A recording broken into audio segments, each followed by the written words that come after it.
Nasionalisme merupakan amunisi yang sangat penting dalam menghadapi masalah perekonomian dalam negeri maupun tantangan globalisasi ekonomi.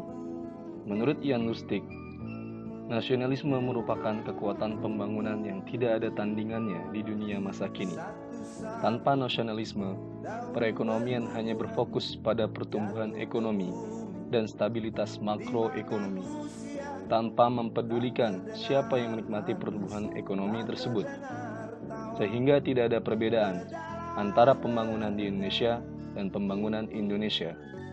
Tidak peduli pula bahwa pembangunan ekonomi menggusur orang miskin atau menggusur kemiskinan, bahwa waralaba-waralaba asing membelokkan dan menyedot daya beli rakyat ke produk asing, sehingga dapat menghambat atau bahkan mematikan produktivitas produk-produk dalam negeri. Oleh karena itu, perlu adanya sebuah jaringan koperasi yang mengintegrasikan koperasi primer dan sekunder, sehingga pada akhirnya dapat memperkokoh peran koperasi bagi perekonomian Indonesia dan memperbaiki citra koperasi itu sendiri di mata masyarakat Indonesia. Menurut Sri Dwi Suarsono, terdapat beberapa alasan yang menjadikan koperasi layak dijadikan tulang punggung bagi perekonomian Indonesia.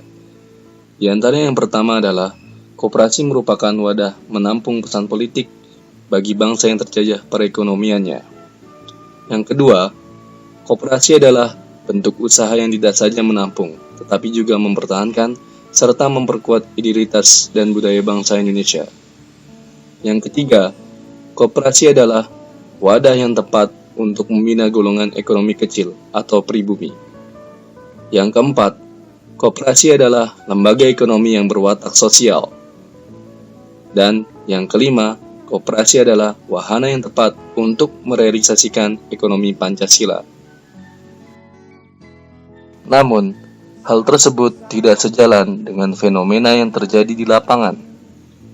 Meskipun jumlah koperasi terus-menerus mengalami peningkatan dan menunjukkan jumlah yang besar setiap tahunnya, hingga pada tahun 2015, jumlah koperasi mencapai lebih dari 200.000 unit koperasi. Akan tetapi, sumbangan koperasi terhadap produk domestik bruto di Indonesia masih sangat memprihatinkan. Tercatat pada tahun 2015, sumbangan koperasi terhadap PDB kurang dari 2%. Tentunya, terdapat kekeliruan di dalam pengembangan koperasi di Indonesia. Selama ini, pengembangan koperasi hanya dilakukan pada koperasi-koperasi primer dan cenderung mengabaikan pengembangan koperasi sekunder. Untuk itu, sudah sepantasnya terdapat kebijakan-kebijakan yang mengarah pada pengembangan koperasi sekunder, sehingga cooperative network atau jaringan koperasi dapat terbentuk dengan kuat dan memadai. Peran dari koperasi sekunder tersebut diantaranya adalah sebagai lalu lintas pemasaran, sebagai edukator, dan sebagai controller bagi koperasi-koperasi primer yang ada di bawahnya. Ketika koperasi sekunder dapat memaksimalkan perannya, maka jaringan koperasi akan terbentuk dengan kuat dan memberikan manfaat. Manfaat dari jaringan koperasi tersebut diantaranya adalah memperluas pangsa pasar koperasi Indonesia, meningkatkan penjualan produk-produk koperasi, meningkatkan kualitas dan daya saing produk lokal, serta meningkatkan skala ekonomi.